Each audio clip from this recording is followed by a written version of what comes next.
ஹாய்ங்க. இன்றைக்கி முட்டை பொடி மாஸ் எப்படி செய்யறதுந்தாங்க பார்க்க போகிறோம். எனக்கு தெரிஞ்ச ஸ்டைலில் செய்கிறேன். வாங்க வீடியோக்குள்ளே போகலாம். This video sponsor by SPO digital marketing.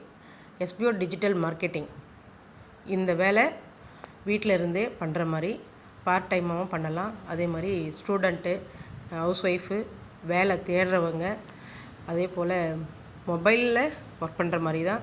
நமக்கு சோஷியல் மீடியா பற்றியும் கொஞ்சம் தெரிஞ்சிருக்கணும். ஓகேங்களா? எந்த டைம்லனாலும் நீங்கள் ஒர்க் பண்ணலாம்.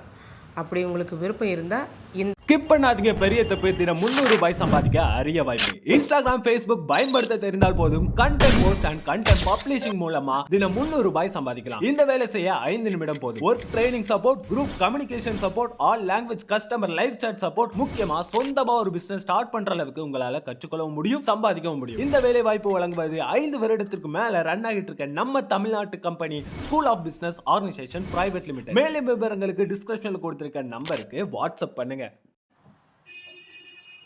ஹாய்ங்க. இன்றைக்கி முட்டை பொடி மாஸ் என்னோடய ஸ்டைலில் எப்படி செய்யுதுன்னு பார்க்கலாம் வாங்க. இதுக்கு நான் 4 முட்டை எடுத்து வச்சுருக்கேங்க. என்னென்னா ஒரு 4 பேர் தாராளமாக சாப்பிட்லாம். ஓகேங்களா? இப்போ அதுக்கு தகுந்த மாதிரி என்னென்ன போடுறன்றது அதையும் பார்ப்போம் வாங்க. ஃபஸ்ட்டு இதுக்கு போட வேண்டிய ஐட்டமெல்லாம் பார்த்துங்க. ஒரே ஒரு பச்சை மிளகா 2ஆக கீறி 4 பீஸாக வெட்டி வச்சுருக்கேங்க. சின்னதாக தான் போட்டிருக்கேன். ஓகேங்களா? அதே போல் கருவேப்பிலை நல்ல பொடியாக கட் பண்ணிட்டேங்க. ஏன்னா அது கருவேப்பிலை தெரிஞ்சால் எடுத்து போட்டுருவாங்கன்றதுனால நல்லா பொடியாக கட் பண்ணிட்டேன். அதே போல் கொத்தமல்லியும் கொஞ்சம் கட் பண்ணி வச்சுருக்கேன். 2 மீடியம் சைஸ் வெங்காயம் வெட்டி வச்சுருக்கேங்க. அதாவது பொடி மாஸ் செய்கிறதுனா இந்த மாதிரி இந்த அளவுக்கு வெட்டிக்கிங்க. ஏன்னா அப்போ தான் நல்லா கொஞ்சம் தெரியும். ஓகேங்களா? இந்த அளவுக்கு வெட்டிக்கிங்க. அடுத்து நம்ம தாளிப்பை பார்க்கலாங்க. தேவையான அளவுக்கு எண்ணெய் ஊற்றி வச்சுங்க. அடுத்து நம்ம கடுகு போட்டுக்கலாங்க. அடுத்து கருவேப்பிலை சேர்த்துக்கலாங்க. அதுக்கடுத்து பச்சை மிளகாய் சேர்த்துக்கலாங்க. ஏன்னா இது நல்லா கொஞ்சம் எண்ணெயிலே ஃப்ரை ஆகட்டுங்க. அப்போ தான் நல்லா காரமும் வரைக்கும் நல்லா கருவேப்பிலையும் கிறிஸ்பி ஆகிடும். ஓகேங்களா? நல்லா எண்ணெயிலே கொஞ்சம் நல்லா பொரியட்டுன்னு இது பண்ணுவேன். அடுத்து வெங்காயம் சேர்த்துக்கலாங்க. அடுத்து இப்போ இதுக்கு தேவையான அளவுக்கு கொஞ்சமாக உப்பு போடுறேங்க. அப்புறமா முட்டை மசாலாலாம் போட்ட பிறகு அதுக்கப்புறமா உங்களுக்கு பத்தலைன்னா சேர்த்துக்கலாங்க. ஓகேங்களா? ஏன்னா வெங்காயமும் நல்லா வதங்கும் பத்தலை, அதனால் கொஞ்சம் சால்ட்டு சேர்த்துக்கிட்டுங்க. ஓகேங்க. நல்லா கொஞ்சம் வதங்கிடுச்சு. இப்போ நம்ம வெட்டி வச்ச கொத்தமல்லி போட்டுட்டு அதுக்கடுத்து நம்ம முட்டையை உடச்சி ஊற்றிடலாங்க.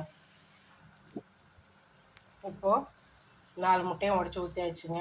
இப்போ நான் கொஞ்சம் போல் மஞ்சள் பொடி போட்டுக்கிறேங்க. இதில் நான் மிளகாய் போட்டதுனால மிளகாய் பொடி எதுவும் போடலை. அதே மாதிரி மிளகாத்தூள்லேயும் செய்யலாம். ஓகேங்களா? இது இப்போ நான் பச்சை மிளகாய் போட்டதுனால பச்சை மிளகாய் மட்டும்தாங்க போட போகிறேன். நல்லா இது கொஞ்சம் பொடி மாஸ் லெவலில் வந்ததுக்கப்புறமா நம்ம பெப்பர் பொடி கொஞ்சம் போட்டுக்கலாங்க. இப்போ நல்லா மசாலா கலக்கி விட்ருங்க. மஞ்சத்தூள், ஏன்னா நீச்சு ஸ்மெல் வரும், அதனால் மஞ்சள் பொடி கண்டிப்பாக சேர்த்தே ஆகணும். ஓகேங்களா? ஓகேங்க. நல்லா முட்டை வதங்கிடுச்சு. இப்போ நம்ம இந்த ஸ்டேஜில் பெப்பர் பொடி போட்டு கலரி விட்டுறலாங்க. ஏன்னா நான் இன்றைக்கி பெப்பர் மட்டும்தான் போடுறேன், மிளகாத்தூள் எதுவும் போடல. ஏன்னா கொஞ்சம் கோல்டாக இருக்குது. அதே சமயம் பெப்பர் கொஞ்சம் நல்லா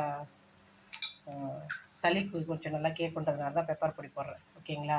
வேறு எந்த மசாலாவும் போடலை. மிளகாய் மட்டும்தான், ஒரே ஒரு மிளகாய். அதாவது அவங்க காரத்துக்கு தகுந்த மாதிரி போட்டுக்கங்க. காரம் நல்லா சாப்பிட்றவங்க இன்னொரு மிளகாய் கூட போட்டு சேர்த்துக்கலாங்க. ஒன்றும் பிரச்சனை கிடையாது. இப்போ நல்லா இதை கலாரி விட்டுறலாங்க எண்ணெயிலே. கடைசியாக எப்படி இருக்குன்னு பார்ப்போங்க. ஓகேங்க. ஃபைனலாக முட்டை பொடி மாஸ் என்னோடய ஸ்டைலில் ரெடி ஆகிடுச்சுங்க. பாருங்கள், அவ்வளோதாங்க. ஃப்ளேவர் எல்லாம் உங்களுக்கு சொல்லியாச்சு. என்னென்ன டிஷ் போடுறதுன்னு சொல்லியாச்சு, என்னென்ன மசாலா போட்டுன்றதும் சொல்லியாச்சு. நீங்களும் ட்ரை பண்ணி பாருங்கள். ட்ரை பண்ணி பார்த்துட்டு எப்படி இருக்குதுன்னு கமெண்ட் பண்ணுங்கள். வீடியோ பிடிச்சிருந்தால் லைக் பண்ணுங்கள், ஷேர் பண்ணுங்கள். மறக்காமல் சேனலை சப்ஸ்கிரைப் பண்ணுங்கள். மறக்காமல் பெல் ஐக்கானும் தட்டுங்க. அப்போ தான் நான் போடுற வீடியோஸ் எல்லாம் உங்களுக்கு நோட்டிஃபிகேஷனாக உடனே வரும். ஓகே ஃப்ரெண்ட்ஸ், நெக்ஸ்ட் வீடியோவில் பார்ப்போம். தேங்க்யூ.